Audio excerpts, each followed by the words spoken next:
Welcome to Real Fellas Talk Sports.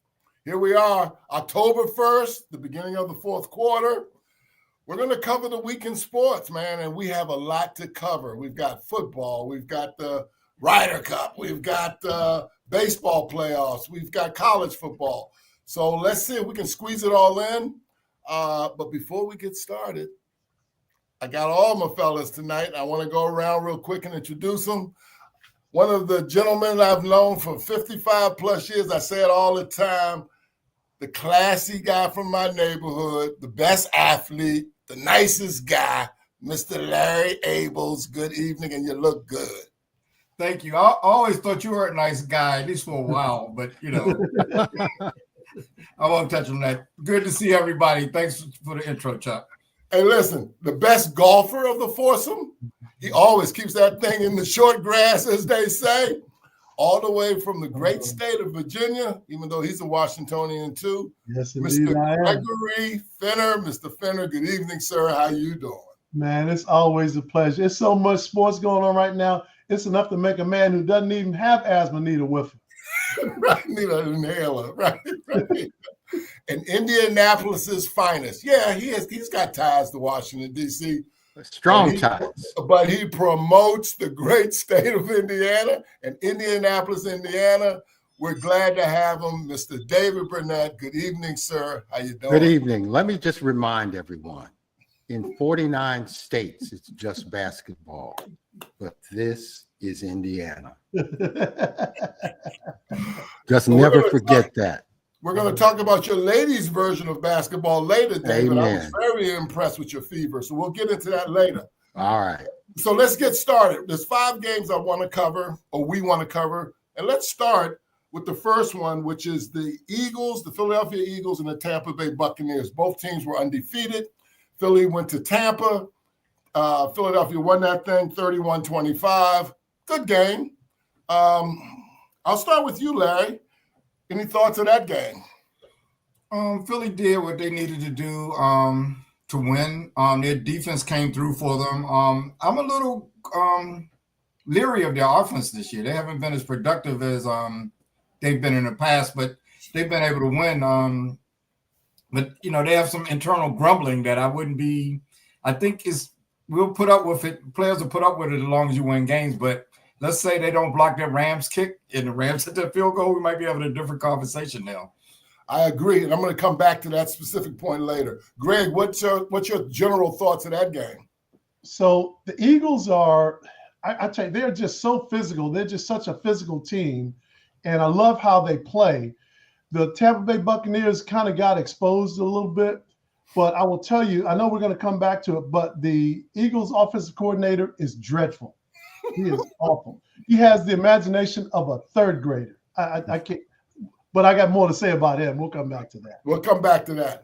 David, any general observations of that the Eagles Tampa game? And by the way, Tampa is always underrated in my opinion too. But anyway, go ahead, David. I won't be so negative on the Eagles. I'm of the opinion they're just a win baby team.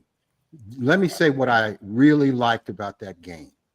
The fake tush push. Saquon Barkley running around in. They could do that again and again and fool everybody. Right. I was impressed by that. But I'm not concerned by the Eagles and the way they are moving offensively. They're the NFL champions. They're the Super Bowl champions. Yeah. And until beaten, they're the champions. Yeah. So let's piggyback on that and get y'all's thoughts. So one of the things, Jalen Hurts was 0 for 9 in passing in the second half. 0 for 9. And by the way, he's not completing balls down the field. Even the passes that he completes are dinks and dunks. I don't know. He might not even had much more than 100 yards passing. And Saquon hasn't had a 100-yard game yet. So, Larry, what is the problem with that offense? Well, they don't look as good as they did last year to me. No doubt. Their teams are loading up in the box, and they seem to be jumping on AJ. And they tried to, he was complaining because he only had 2 receptions, but I saw they threw the ball to him 9 times. But I saw 3 or 4 plays where it looked like they were trying to force it to him, and the play wasn't there. So maybe Greg is on something about the offensive coordinator. I don't know what the difference is, but they don't seem to make adjustments. Right. Not a lot of imagination there. Yeah, AJ is the one that you're talking about who's starting some of the grumbling too. Greg, what's your thoughts of their offense? It don't seem like to be, even though they're 4-0 and they look good and they're loaded, but their offense just doesn't look good. I think if you watch the NFL, the teams I believe that are really successful are the ones that make really good adjustments. Because all these offensive coordinators and defensive coordinators, they're really smart. These guys, they pick up on what you do. They know your tendencies. They watch enough film, man, to really know what you're doing. So the offensive coordinator, I think, is just unimaginative. They keep talking about how Saquon hasn't gotten 100 yards in so many games. The only thing stopping Saquon from getting 100 yards is offensive coordinator. Yeah. Okay. So Hurts is throwing passes 7 and 10 yards, his longest pass 10 yards. That's not him. We know. So you got to do something different. You got to shake some things up. And I think the play David brought up, that's the kind of stuff they got to do. The fake touch. Cool. You got to come. That's why I keep going back to Andy Reid. You can say anybody can say what they want about Andy Reid, but I'm telling you, that dude has a criminal. He is a criminal mastermind when it comes to running an offense. And that's what you have to be if you're going to be consistently good in the NFL. Right. David, any thoughts about their offense? I know you made the comments about don't worry about it, you guys. They're going to be I'm just going to repeat that. I'm not that concerned.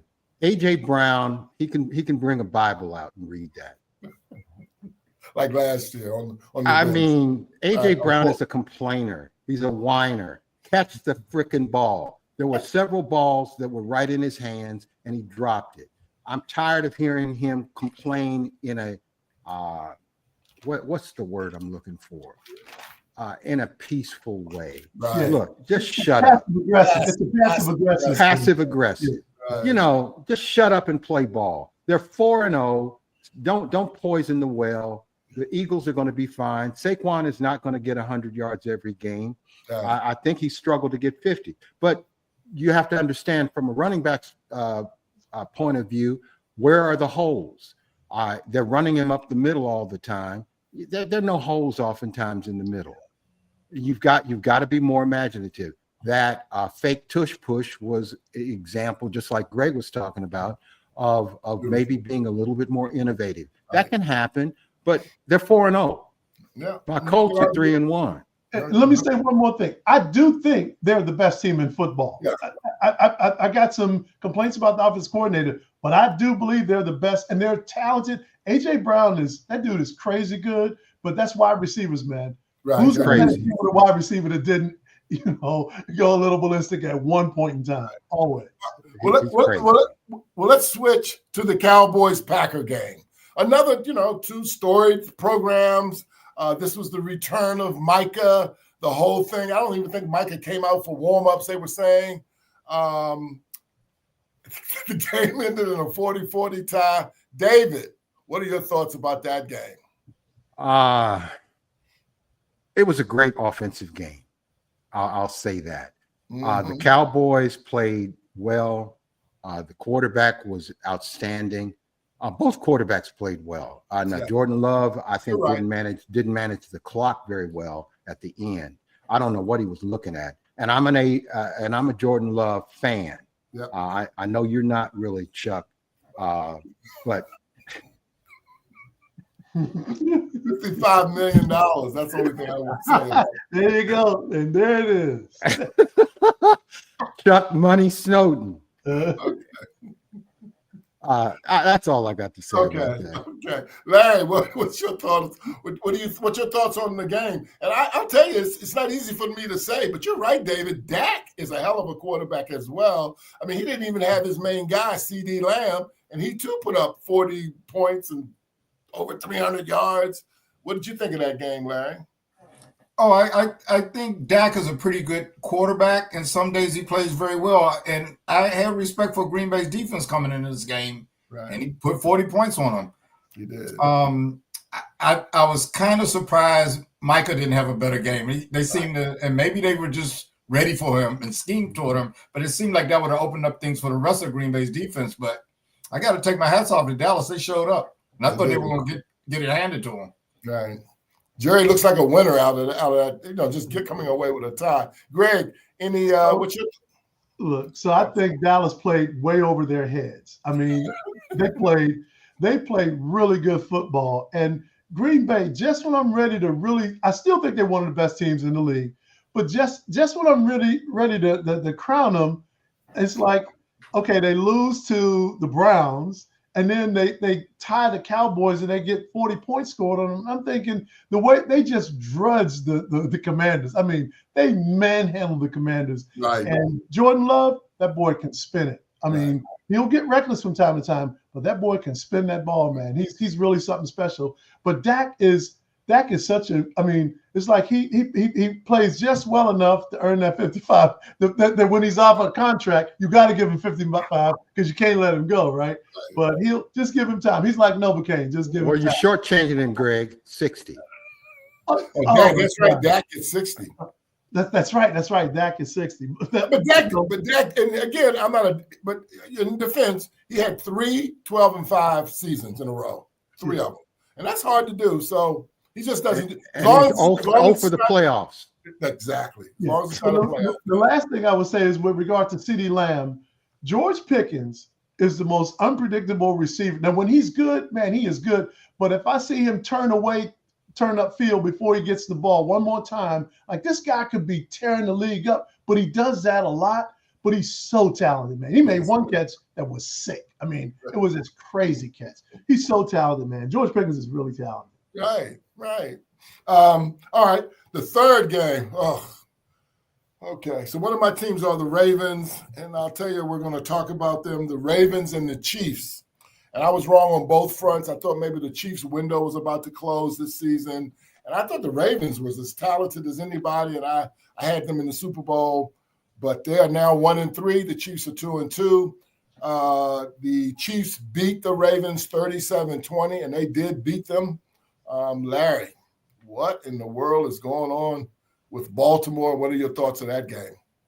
Well, Baltimore has lost against a good team this week that played well. Coming into this week, I thought this game was more important to Kansas City because I think had they gone 1-3 with the competition in their conference, I think it would have been hard for them to make the playoffs. Right. Now, Baltimore, I thought could weather a loss because they are in a weak division. I feel like they could still win their conference if their quarterback is available.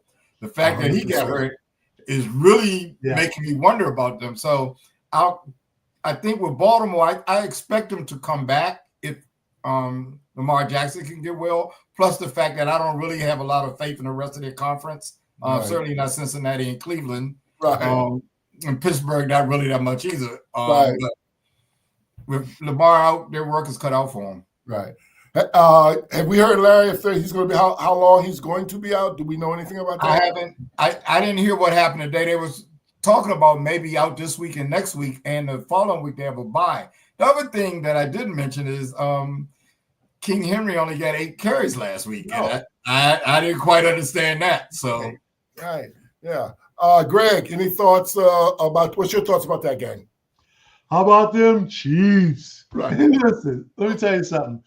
You don't usually tune into a sports talk radio show and hear Shakespeare quoted, but something is rotten in Denmark. Something is rotten in Baltimore.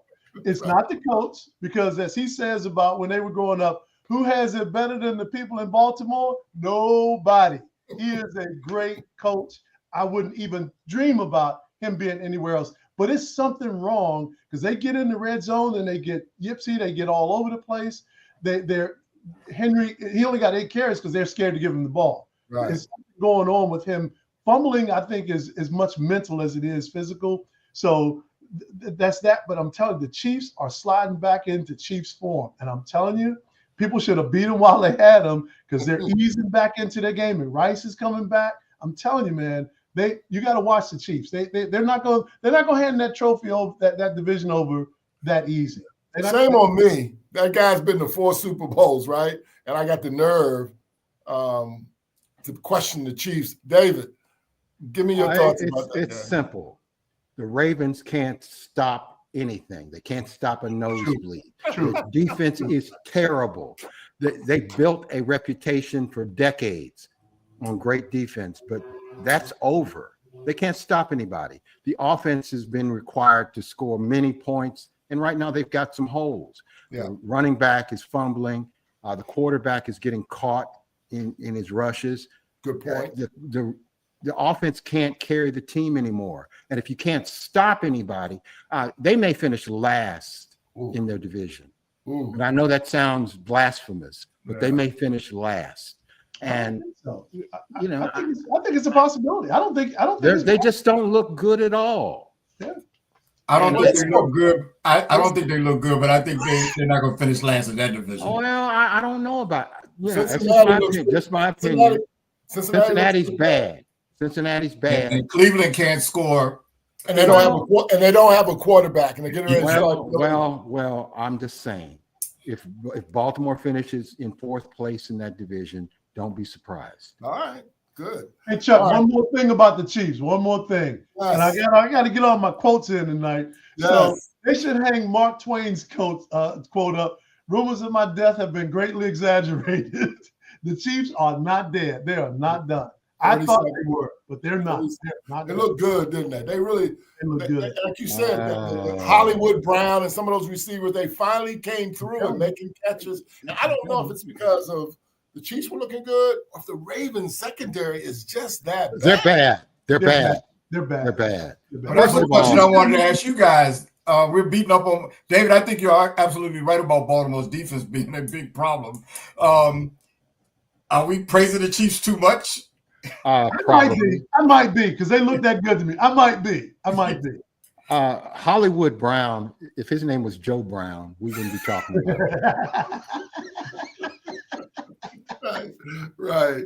All right, guys. So listen, let's get to the 4th game. The 4th game is near and dear to us folks who have some Washington ties, and that was the Commanders against Atlanta. Now, I will preface this by saying Atlanta scored 0 points against Carolina the week before, and the Commanders look really good against the Ravens, and they rushed the ball good. They played better defense.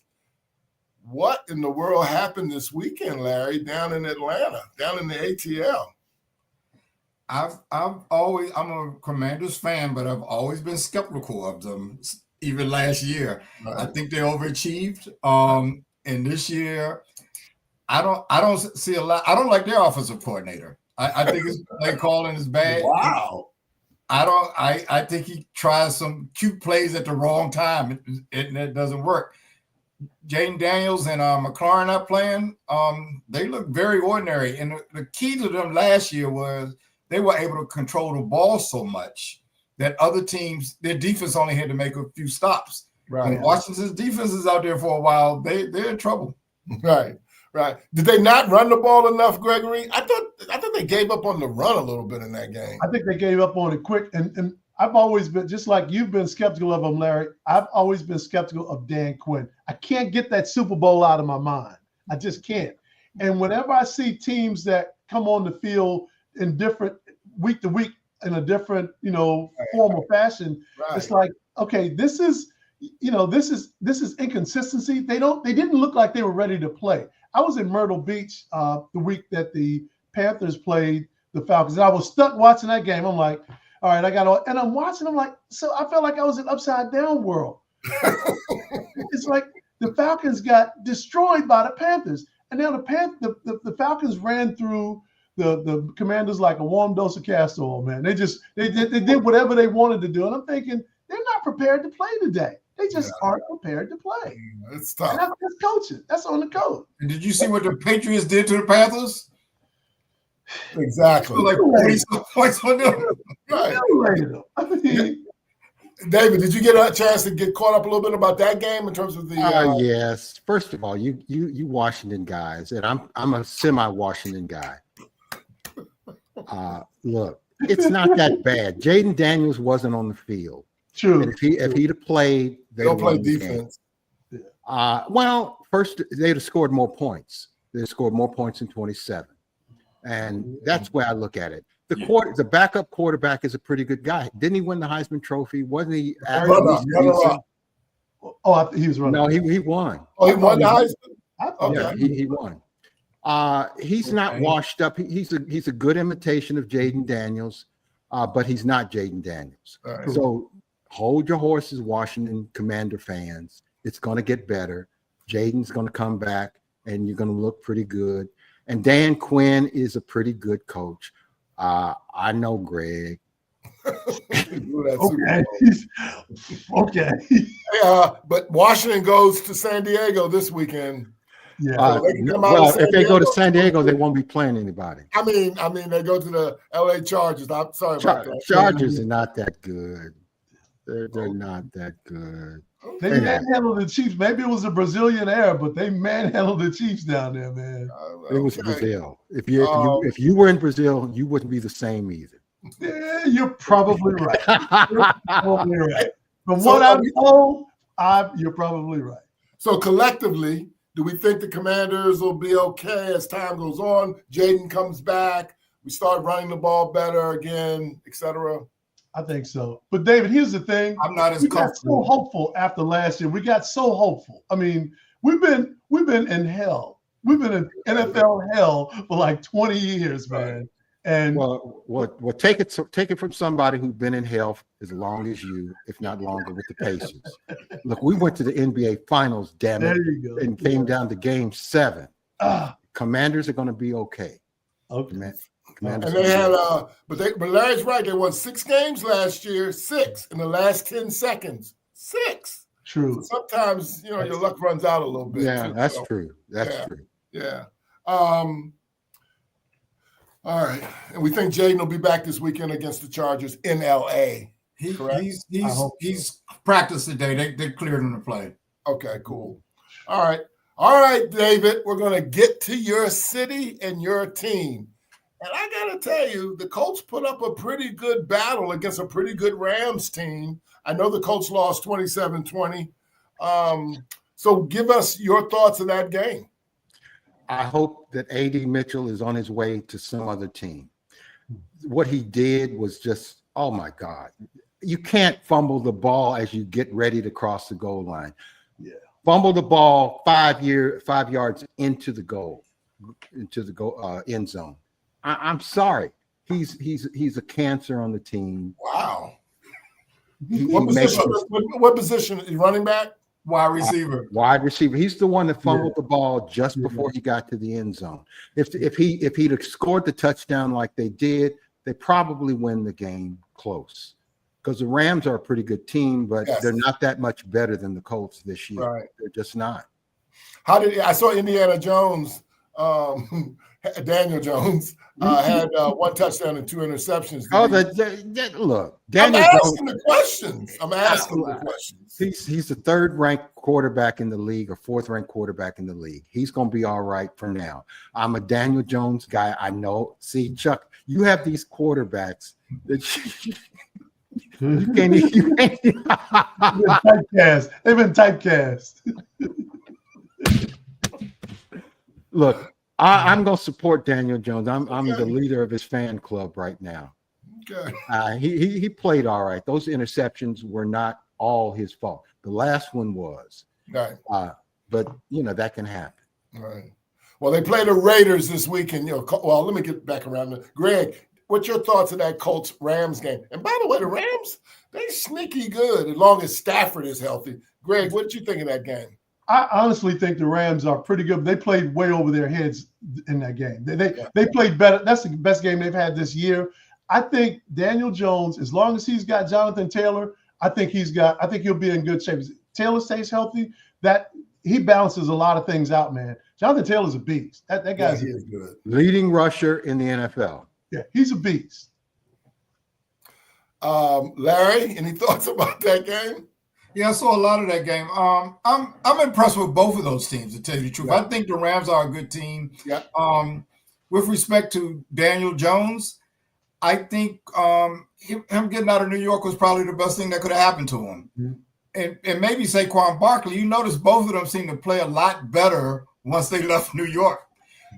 Indiana seems to have a pretty decent offensive line, as did Philadelphia with Saquon Barkley did. So maybe the problem's in Gotham City. I don't know. But I was impressed with both of those teams. I thought I think the Rams might be, one of you guys said sneaky good. I think they might be one of the top teams, maybe the 3rd best team in the NFC.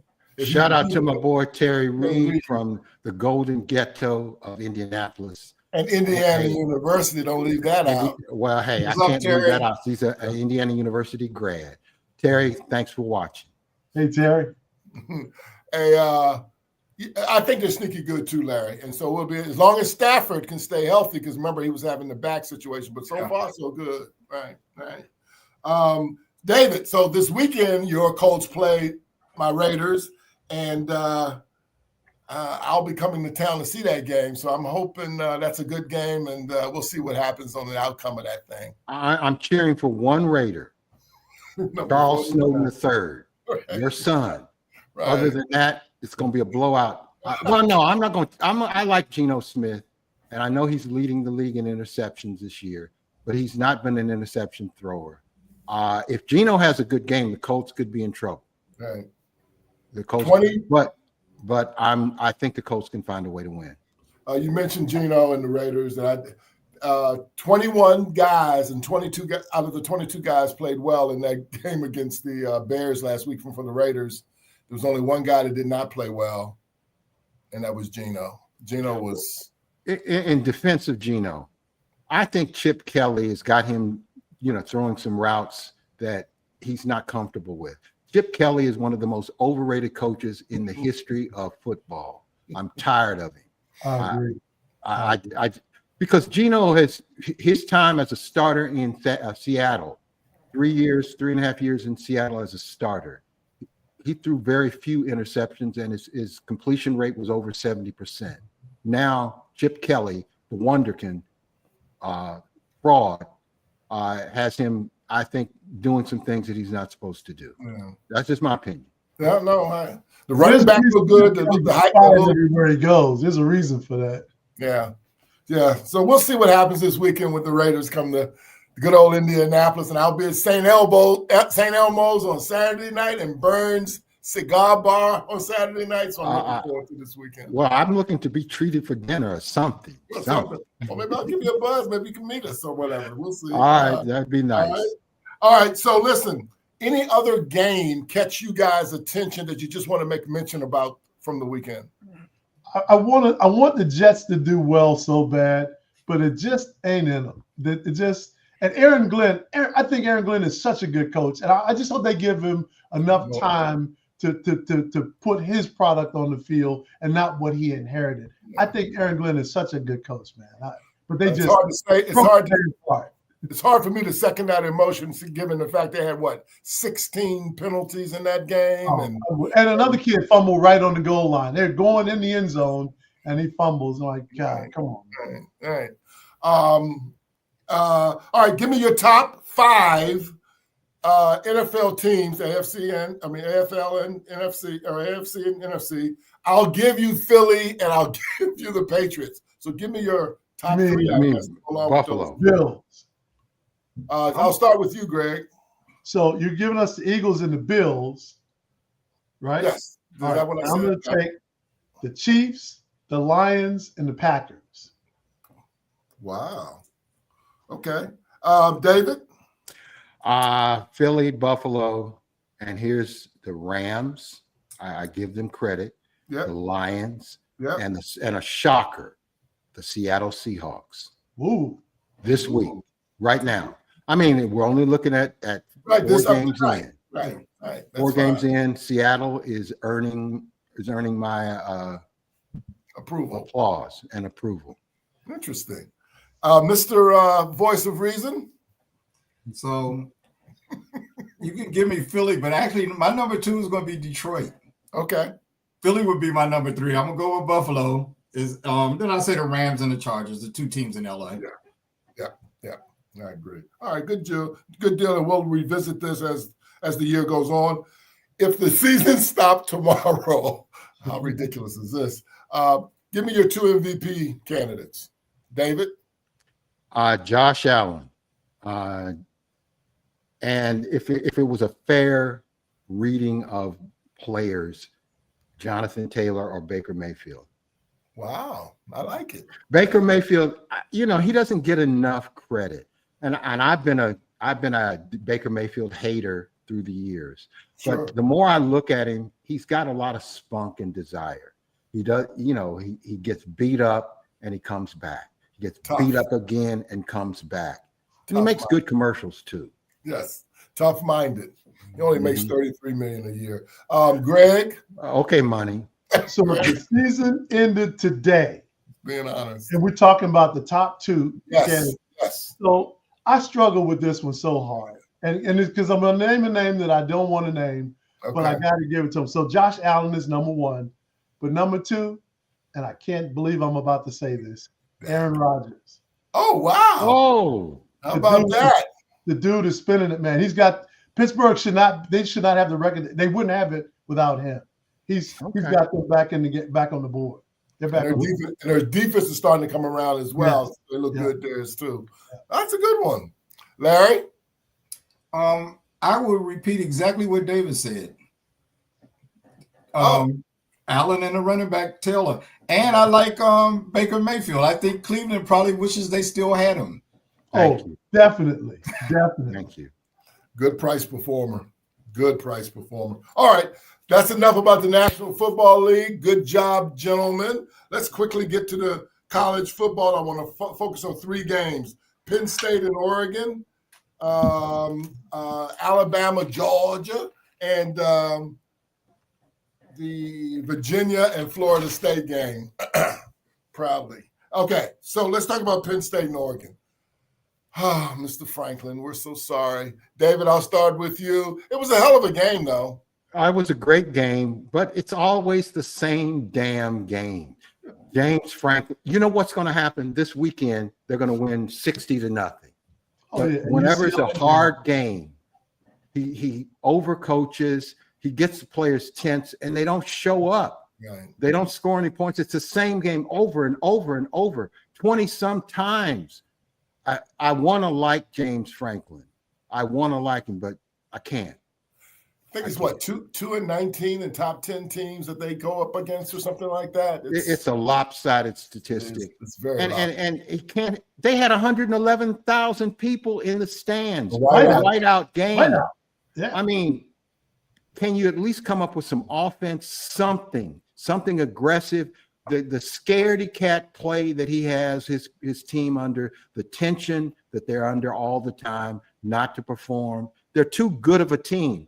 Saquon Barkley used to play with James. It was an overtime game. Oregon's got a lot of talent, but I don't disagree with anything that you just said, David. I don't. They should have won. They should have won. Greg? So let me go back to the NFL real quick. Prayers up for the Cheetah. I hope his career isn't over with that knee injury. It was a really bad injury. So I hope his career doesn't end because his wheels are that's his secret sauce, man. That's his superpower. So I hope it's so. I forgot to say that. Now, unlike you, David, I don't want to like Franklin. I don't want to. I don't want to. Now, I hate to say it. That shouldn't be personal because I don't really know the man, right? I probably would have dinner with him and really like the guy, right? Yeah. But I'm telling you, I couldn't cheer loud enough. Dante Moore shredded him. Oh, he beat them like a pinata. And I'm telling you, and they Penn State overexposed that quarterback. They built him up too much. And the poor kid he wilted under the pressure. It was too much for him. They built that kid up too much. He's good, but he's not that good. He's not a Heisman candidate. And he folded like a lawn chair. He just did. Oregon came a long way for that game, 3,000 miles. And you would think Penn State would be ready for that, but they played like they were in their grandmama's backyard. I'm telling you, Oregon took it to them, man. They had caviar after the game. Right. Paid for by Nike. I thought Oregon was a superior team. They came in there, and I think I'm not a fan of Penn State or anything like that, but they actually held the game close and almost won the game. I really thought Oregon early in the game was outgaining them. They couldn't put enough points on the scoreboard. So, when looking at the game, I'm like, Oregon is just flat out better. And then all of a sudden, how did we get to overtime? So I'll give the coach and Penn State some credit for at least hanging in there. Right. But I think Oregon is just better than them. Well, let me just say this. I don't mean to jump on your remarks, Larry. You can follow up. But when you score 3 points for 3 quarters, 3 points, That's on you. I'll follow up. Oregon is just better than them. I agree. Oregon should have scored more points, and it But shouldn't it was even at been that Penn close. State. But it was at Penn State, 111,000. Most of them people not playing. We say most of them, huh?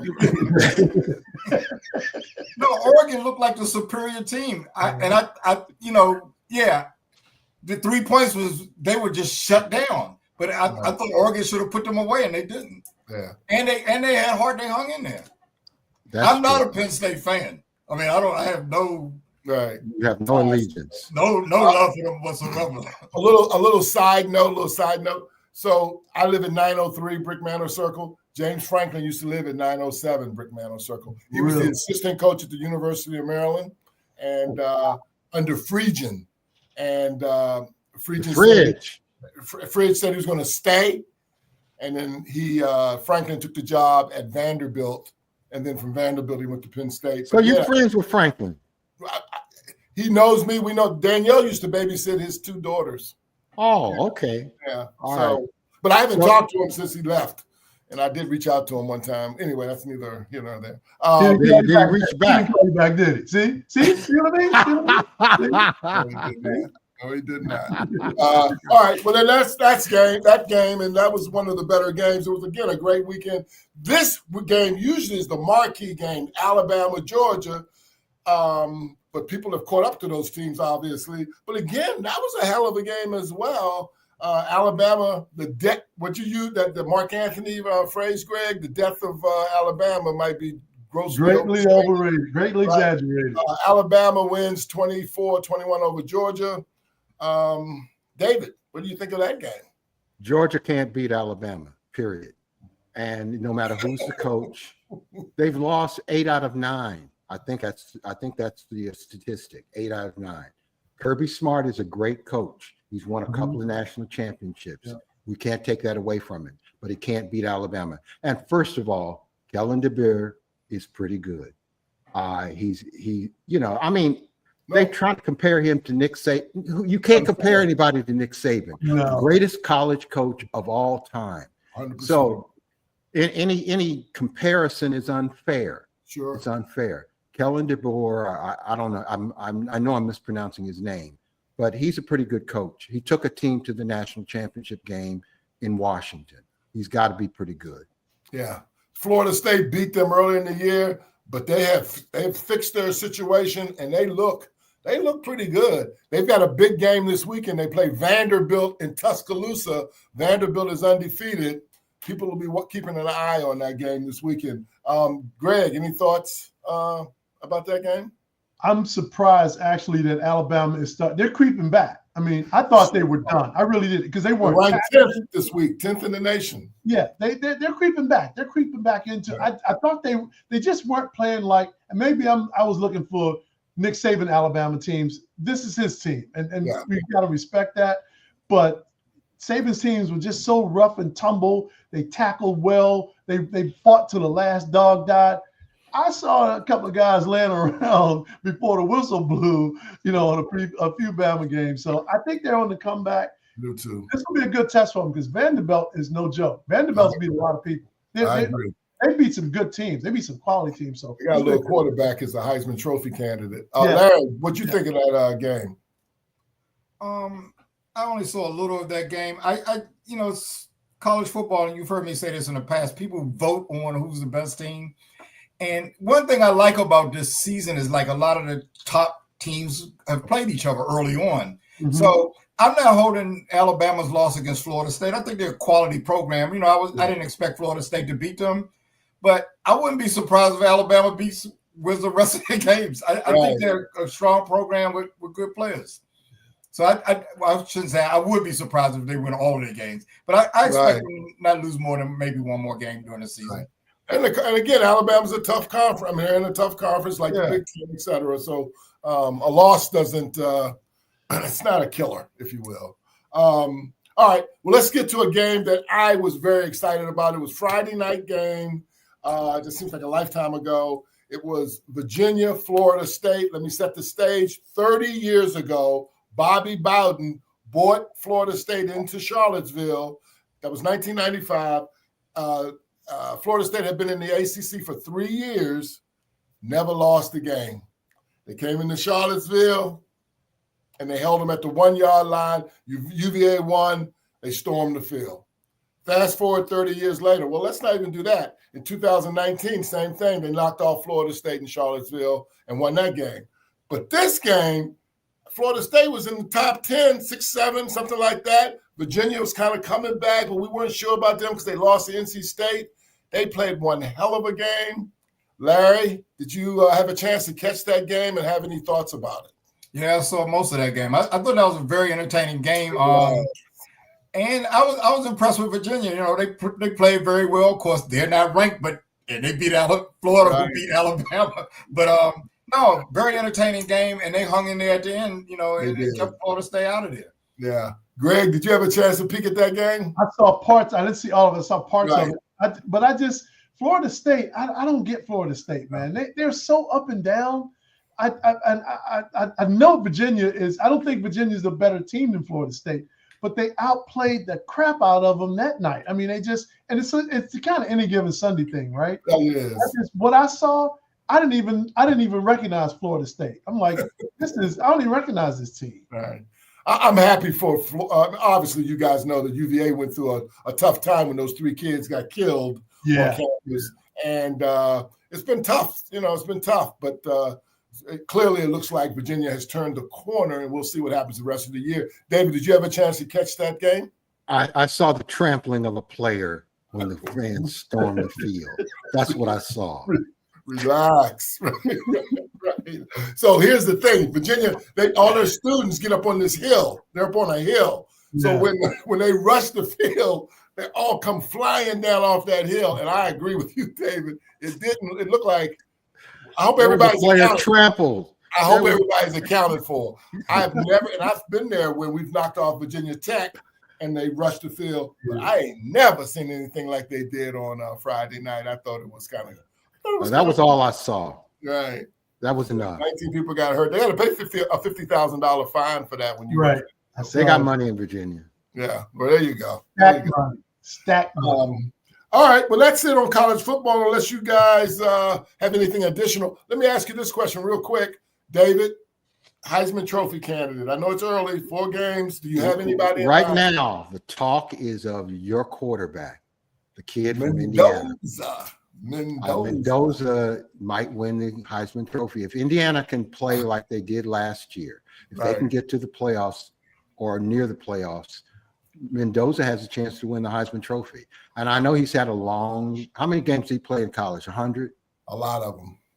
He's a transfer. But, you know, he's played well. And he's one of the reasons IU is back. Doing well, yeah. How about you, Greg? Any thoughts about a Heisman candidate at this point? So right now, I like Dante Moore, Oregon's quarterback. He's good. Now, I will say this. If they could throw him the ball, the wide receiver at Ohio State is my pick. He's only a sophomore, but he's not getting the ball. Brown.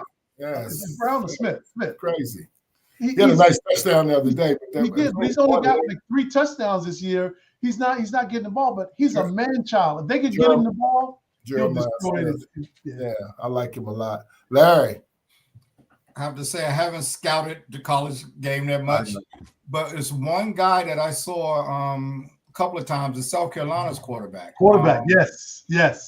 The couple of games I saw him play, he looked very good. People were talking about him too. Okay, I don't know how he compares with other people, but he looks like he can play. I think he's only maybe he's a junior. Maybe he's a sophomore, but he's a sophomore. But he reclassed, and so he could be drafted. They said if he continues to improve this year, he could be a top draft pick. So Lenore Sellers or something like that. Yeah, that's it. He's like 6'5", 240 or something. He's big, strong. He's big and strong. He's fast. He looks good. I didn't know he was only a sophomore. America, keep an eye on that name, okay? You heard it first on Real Fellas. Just make sure you understand that. Give us the credit. Amen. All right, enough about college football. Let's quickly pivot to Major League Baseball. The playoffs started yesterday. An interesting season, good season. I don't want to go too deep on this unless you want to, but the question I would have to the panel is, Who is your American League representative in the World Series? And who are your National League representative in the World Series? And I'll start with you, David. Well, conspiracy theorists would suggest that it must be the Yankees against the Dodgers. And that's my conspiracy, and that's how it's going to end up. You know, all I can say is the ball is juiced. I mean, when's the last time the Major League Baseball had 4 guys hit 50 or more home runs? Never. Not even in the so-called steroid era. And I don't blame baseball for juicing the ball. I don't. Okay, you asked me to talk about baseball. That's my comment. Well, that's yeah. I mean, you kind of think the same thing about football in terms of the field goal kickers kicking it as far as they're kicking it. You think they have a different kind of air in Helium. Interesting. Greg. So you say Dodgers and Yankees. Greg, who do you think who are your 2 choices for the? So I don't think the Yankees can get there because their bullpen is trash. So I got to go with I think the Dodgers will be there, but the Red Sox. I think the Red Sox I think they're going to get there. Now they'll fold. The Dodgers will beat them. They'll fold, but I think they'll get the Yankees as soon as their starters come out. That bullpen, man. These guys are so wild. They were throwing balls. They look like the kid in Major League. First pitch, just a bit outside. Ball is in the stands, man. No, I think they got to get a bullpen before they. They showed the starter's face, and he looked like, what are we doing here, right? Exactly. Interesting enough, that used to be the series, Boston versus New York, and now they're playing only in the first round. Yeah. Larry, who's going to be your 2 teams in the World Series? I think we're asking this maybe a week too early because the teams that have buys, they're not even coming out.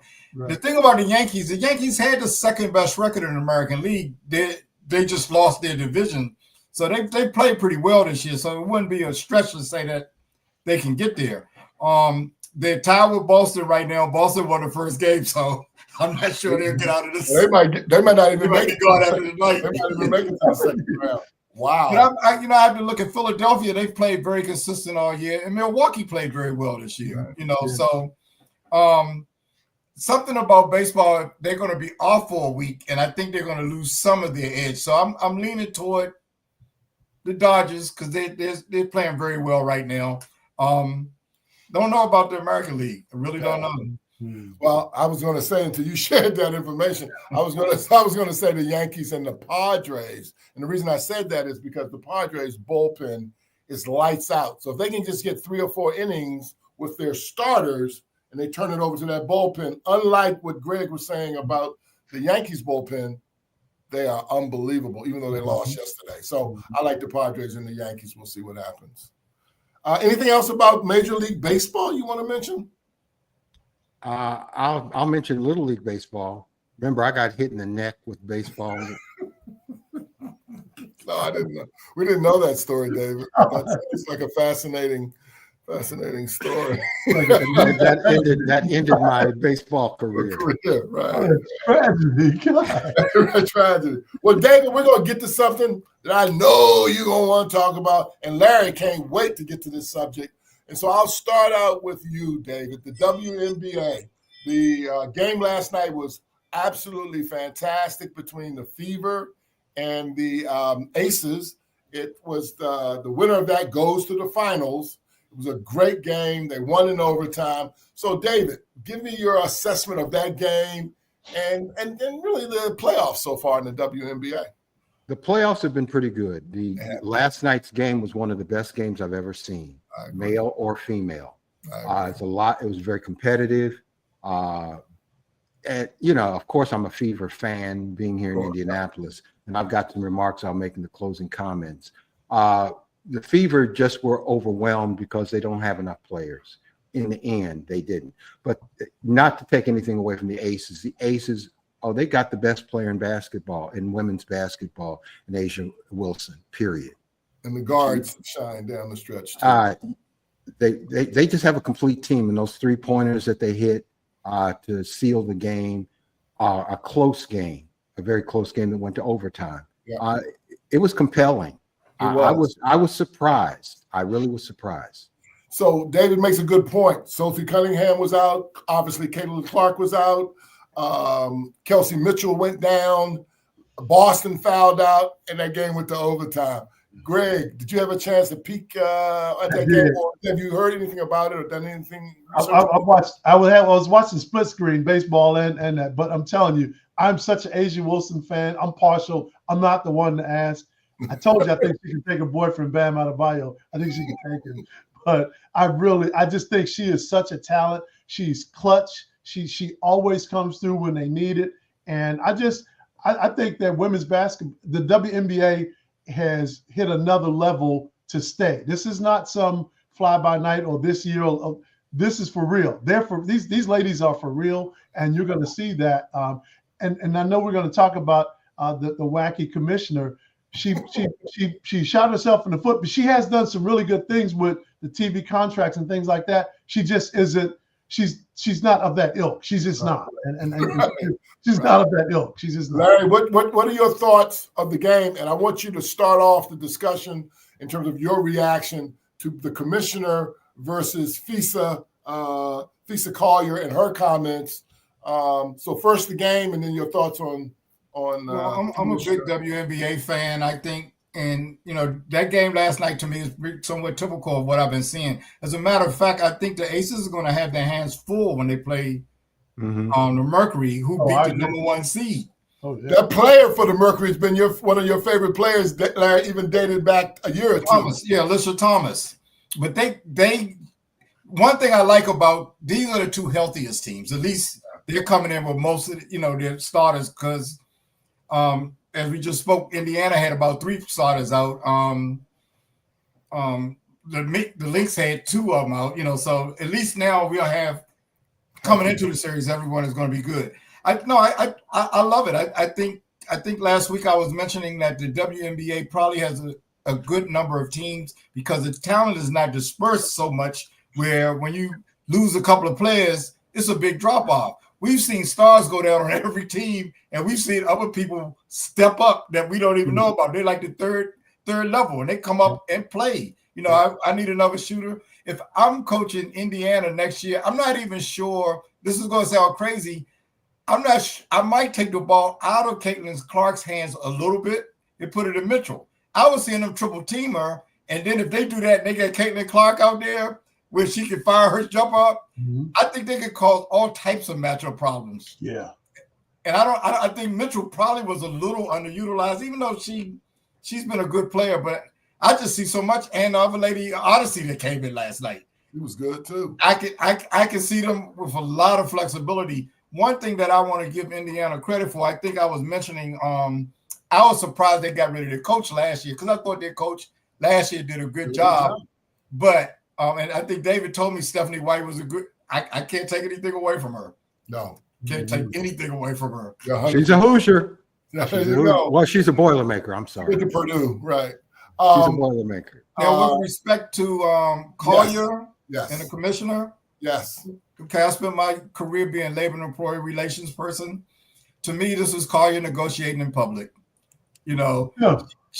She talked about what they talked about in their meeting privately. She didn't get anywhere, so she brought it up and said it publicly, which union people do frequently. And I think she's a great union rep. I like her style and everything. She comes across very good. I thought the management responded appropriately. I'm disappointed in what she said. Now, they're going to – who's right and who's wrong is a whole different story. They'll have to figure that out. But I just thought that was public negotiations. That's really what I thought it was. And while a lot of people may not like the commissioner on the outside, if she's bringing up TV contracts and all of that, those owners will like her. Yeah. Is she doing that, Larry? Or I thought the NBA, it's all part of the NBA package. They're just pushed up under that. Is that not my understanding? Or is that I mean, otherwise, there's no need for Collier to have this discussion about her. Right. I mean, her discussion is these are all labor issues she's bringing up. Interesting. So. And the commissioner, every league, their primary goal is to make the owners money. Right. So if they make the owners money, that's what the owners' bottom line is. They want the good publicity and everything. Of course, they want. For 29 years, she ain't done that. So, or whoever the commissioner is, because I think that the WNBA has lost money every year, right? Yeah, I mean but if their collective bargaining agreement ends next month, in October, so a lot will depend on what happens going forward. But I think they did get a TV contract, and there's a little more money out there. Yeah. Okay. Yeah. Greg, any thoughts about I think the problem is when a commissioner says that somebody like Caitlin Clark, America's sweetheart, should be glad that we're giving her a platform to earn. That's not enough to get her fired. But as a commissioner, you can't.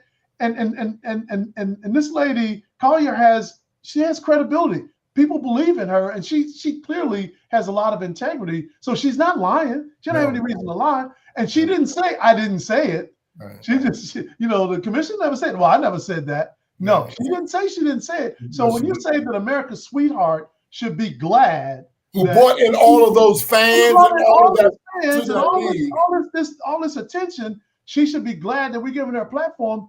I think she kind of gave the WNBA an equal amount of a platform 100%. Too. So, I just think that it's unfortunate that the commissioner doesn't have the emotional intelligence to not say something like that. Let me say this. Oh, go ahead, David. Let me come back let me say this. Stephen A. Smith said the commissioner's should be out. That's all that matters, right? No, I'm kidding. Can't stand that guy. That said, I think the commissioners kind of stepped on a slippery slope. You can't without Caitlin Clark. In fact, they don't get this far. They don't get charter flights. They don't get a new TV contract. They are in obscurity as they have been for 20 years. Caitlin Clark, as a player, still has some growth to go, but she brought a fan base to the WNBA 100%. That they never had. Yep. And for the commissioner to diss her in that way was ill-advised and stupid. So let me comment, because I used to represent management in these things. Lots of things get said in negotiations, Yeah. And I thought she responded appropriately. She said, "I am sorry that she characterized my discussion this way." She didn't say she didn't say it, but you didn't hear her say it. This is Collier saying what happens in negotiations, and all types of things get said there, Yeah. And again, it is still boiled down to how much money she makes for the owners. Collier's getting the reaction that she wanted. She's definitely getting the reaction that she wanted. She's publicizing. Let's be fair. It's the TV contracts that will drive the whole thing. That's the NBA players make all that money because of the TV contracts and social media contracts. Period. The WNBA has gotten more attention than they've ever gotten. The players will be paid and the league will be made whole. Period. All right. Well, let's get to good points on all. Good points on the NFL, baseball, college. Let's get to the closing comments and try to land this puppy on time. I'll start with you, David. Do you have any closing comments? I do. Just to reiterate, a shout out to the Indiana Fever. Hey, that's my home team. Yeah. But what they showed through the years, a testament to desire and how it can manifest in sports. Right. The Fever lost half their roster this season, including Caitlin Clark. They almost made it to the WNBA Finals. Last night's deciding Game 5 went to overtime, despite losing Kelsey Mitchell in the third quarter, who was an MVP finalist, and Aaliyah Boston fouling out. The Fever still pushed the Las Vegas Aces to overtime and almost won. It was one of the greatest games I've ever seen, men or women. And it's what we dream about in sports and what sports should be. 100%. Well said, David. Well said. Greg, any closing comments? Yes, sir. Ryder Cup, Ryder Cup, Ryder Cup. Oh, America, America, where art thou, America? Man, let me tell you, these Europeans live for the Ryder Cup, and they can make a putt from the men's room when they need to. It's amazing how they can rise to the occasion. And for me, part of it is that European players that have won a major saying that this is the greatest moment of their golf career. You will never hear an American talk about a team sport being the greatest part of his career when he play an individual sport. We're just so, I think our golfers are so self-absorbed in their own career. They can't come together. Like half the players don't even like Bryson DeChambeau. How you gonna play? How you gonna pair up with him in a 4-ball? So I just, hats off to the Europeans. They played their tails off. America made a good run on Sunday. They couldn't close the deal. Individual.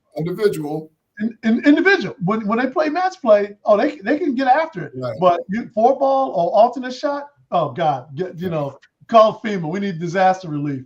But ugly America, though. America was ugly. I didn't like their behavior in the round. That was my last comment. And I hate when we say that's not who we are. That's exactly who we are. We showed who we are, and we got to be better at representing. If we want to be represented with class, we got to act like we have some class, and that's just not necessary. Golf is not that kind of thing. You can't do that. Larry, closing comments? No comments. I don't have a comment this week either. As a matter of fact, those were some great comments. Of course, you guys were fantastic as always. That wraps us up. Everyone have a great rest of the week. Let's hope the Raiders get those Colts on Sunday. Not going to happen. And we'll see you next week, guys. Thanks, everybody. Great night.